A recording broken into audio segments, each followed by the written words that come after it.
आम आदमी पार्टी के नेताओं के खिलाफ ईडी रेड कर रही है और इसी को लेकर के आतिशी ने भी बहुत कुछ प्रेस कॉन्फ्रेंस में कहा है। ईडी ने दबाव देकर के बयान दिए हैं। ये आतिशी का स्टेटमेंट है जब वो प्रेस कॉन्फ्रेंस कर रही थी। उनका कहना है कि ईडी ने डरा धमकाकर ये बयान लिए हैं। हमें चुप कराने के लिए नेताओं पर ईडी की रेड हो रही है। छापे में 1 रुपया भी बरामदगी नहीं हुई है, लेकिन फिर भी इस तरह से परेशान किया जा रहा है। ईडी की सारी गवाही फर्जी है। सुप्रीम कोर्ट का फैसला ईडी पर भी लागू होता है, ये आतिशी कह रही हैं। और ईडी ने ऑडियो डिलीट कर दिया है। कोर्ट में ऑडियो डिलीट करके वीडियो दी गई है। ये तमाम बातें आतिशी ने कही अपनी प्रेस कॉन्फ्रेंस में। और क्या कुछ कहा है जरा सुनते हैं। कल शाम को मैंने ट्विटर के माध्यम से ये बताया था कि आज सुबह 10 बजे मैं ईडी पर एक बहुत बड़ा एक्सपोजे करने वाली हूं। इस एक्सपोजे को रोकने के लिए, आम आदमी पार्टी को डराने के लिए, आम आदमी पार्टी को चुप कराने के लिए आज सुबह 7 बजे से ही आम आदमी पार्टी से जुड़े हुए लोगों के घर पर, आम आदमी पार्टी के नेताओं के घर पर ईडी की रेड शुरू हो गई है। हमारे सांसद और आम आदमी पार्टी के ट्रेजरर एनडी गुप्ता जी के घर पे रेड हो रही है। ऐसा सुनने में आ रहा है कि उनके पीए के घर पे रेड हो रही है। मुख्यमंत्री अरविंद केजरीवाल जी के पीए के घर पे रेड हो रही है।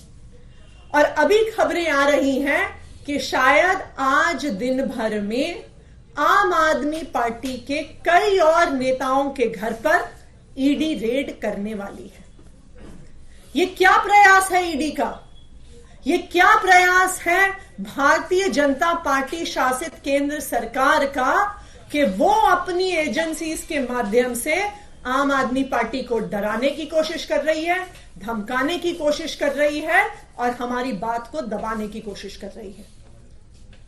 मैं प्रधानमंत्री नरेंद्र मोदी जी को, भारतीय जनता पार्टी को और उनकी एजेंसियों को जो ईडी और सीबीआई हैं, ये बताना चाहती हूं कि आम आदमी पार्टी आपकी धमकियों से डरने वाली नहीं है।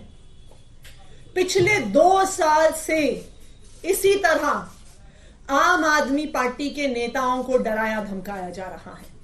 इस तथाकथित शराब घोटाले के नाम पर कभी किसी के घर छापा पड़ता है, कभी किसी और के घर छापा पड़ता है, कभी किसी को समन आता है, कभी किसी को गिरफ्तार किया जाता है।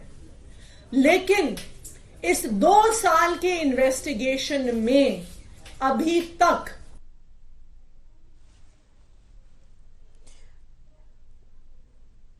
तो देखिए आतिशी पीसी कर रही थी और उन्होंने बहुत सी बातें कही हैं। ईडी से भी प्रश्न पूछे हैं। इसी पर ज्यादा जानकारी के लिए हमारे साथ हमारे सहयोगी जुड़ गए हैं देवेश। सुप्रीम कोर्ट का फैसला ईडी पर भी लागू होता है, आतिशी ये कह रही हैं। तमाम बातें अपनी प्रेस कॉन्फ्रेंस में उन्होंने कही हैं।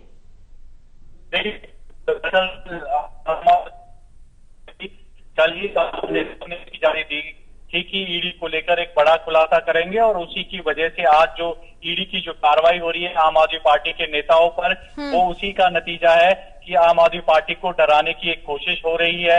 लगातार ये आम आदमी पार्टी की तरफ से बयान दिया ही जा रहा था और आज ये दावा किया गया कि सुबह 7 बजे से की टीम है वो आम आदमी पार्टी के जो सीनियर लीडर है उनके आवाज पहुंच गई और की जा रही है। उसमें आम आदमी पार्टी के राज्यसभा सांसद हैं, एनडी गुप्ता भी हैं, मुख्यमंत्री के पीए बताया जा रहा कि उनके यहाँ पर भी ईडी की टीम पहुंची है और कई ऐसे लोग हैं जिस आम आदमी पार्टी से जुड़े हुए हैं, उनके यहाँ पर भी जो है छापेमारी हो रही है। तो करीब 12 ऐसी जगह हैं दिल्ली में जहां पर ईडी की टीम छापेमारी कर रही है। तो इसी को लेकर अब सवाल उठा रही है आम आदमी पार्टी की। कल क्योंकि आम आदमी पार्टी की तरफ से जानकारी दी गई थी कि ईडी को लेकर बड़ा एक्सपोज करेंगे और उसी की वजह से ये जो कार्रवाई हो रही है ईडी की, उसी की वजह से है कि आम आदमी पार्टी को डराया जाए। दरअसल आम आदमी पार्टी ने एक खुलासा किया है कि एक सुप्रीम कोर्ट का ऑर्डर है कि कोई भी अगर जांच एजेंसी किसी भी केस की जांच करती है तो उसके लिए अगर गवाहों का बयान दर्ज होते हैं, गवाहों का आमना सामना होता है, जिस भी कमरे में होता है, तो वहां पर सीसीटीवी मौजूद रहना बेहद जरूरी है। ये सुप्रीम कोर्ट का भी ऑर्डर है और ऐसे में इसी मुद्दे को आम आदमी पार्टी ने उठाया है और कहा है कि जो भी आरोपी हैं, जिनकी आरोपी की गवाही हुई है, कमरे में बैठाकर आमना सामना कराया है ईडी ने, उनकी सीसीटीवी फुटेज तो है, लेकिन उस सीसीटीवी फुटेज में दरअसल ऑडियो ही नहीं है।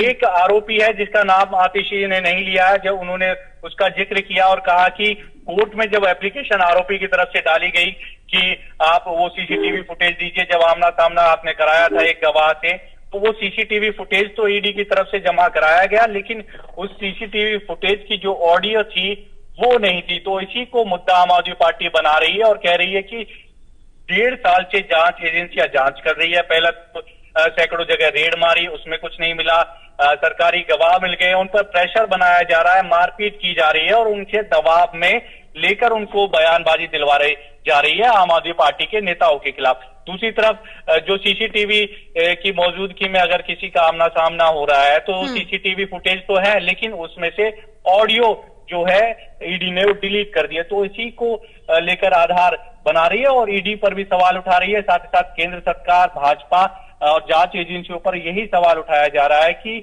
सब मिलकर आम आदमी पार्टी को डराने की कोशिश हो रही है, लेकिन ऐसा नहीं होगा। आम आदमी पार्टी इस जांच से डरने वाली नहीं है, क्योंकि 1.5 साल हो गया है, तमाम अधिकारी जांच कर रहे हैं, लेकिन जांच में एक भी पैसे की अभी तक रिकवरी नहीं हुई है। कोई भी एक ऐसा सबूत नहीं है जो ये सिद्ध करता हो कि आबकारी नीति से घोटाला हुआ है। ठीक है, जो गवाहों से बयान में जा रहे हैं उन पर प्रेशर बनाया जा रहा है, उनके साथ मारपीट की जा रही है, घर वालों के लिए धमकी दी जा रही है। इस तरह के आरोप आम आदमी पार्टी की तरफ से लगाए गए हैं और खुलासा यही किया गया है कि जो भी सीसीटीवी के सामने जो बयान दर्ज हुए हैं या फिर आमना सामना कराया गया है, उनकी जो ऑडियो है वो ईडी ने डिलीट कर दी है।